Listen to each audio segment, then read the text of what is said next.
नमस्कार साथियों, काव्य प्रसंग के YouTube मंच में आपका हार्दिक स्वागत है।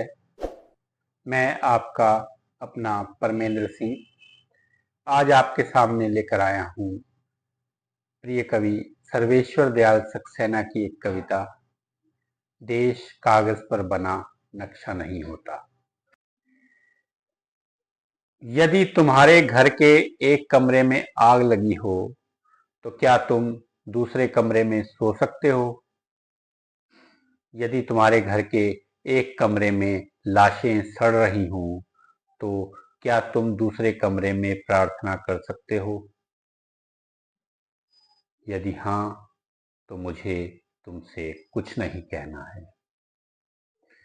देश कागज पर बना नक्शा नहीं होता कि एक हिस्से के फट जाने पर बाकी हिस्से उसी तरह साबुत बने रहें और नदियां, पर्वत, शहर, गांव वैसे ही अपनी अपनी जगह दिखें, अनमने रहें।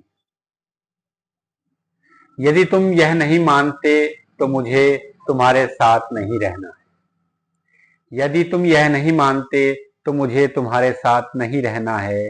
इस दुनिया में आदमी की जान से बड़ा कुछ भी नहीं है, न ईश्वर, न ज्ञान, न चुनाव।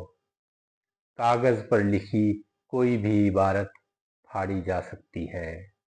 कागज पर लिखी कोई भी इबारत फाड़ी जा सकती है और जमीन की 7 परतों के भीतर गाड़ी जा सकती है। जो विवेक खड़ा हो लाशों को टेक, वह अंधा है। जो शासन चल रहा हो बंदूक की नली से, हत्यारों का धंधा है। यदि तुम यह नहीं मानते तो मुझे एक क्षण भी तुम्हें नहीं सहना है। याद रखो, एक बच्चे की हत्या, एक औरत की मौत, एक आदमी का गोलियों से चिथड़ा तन किसी शासन का नहीं, संपूर्ण राष्ट्र का है पतन। संपूर्ण राष्ट्र का है पतन। ऐसा खून बहकर धरती में जज्ब नहीं होता। ऐसा खून बहकर धरती में जज्ब नहीं होता। आकाश में फहराते झंडों को काला करता है।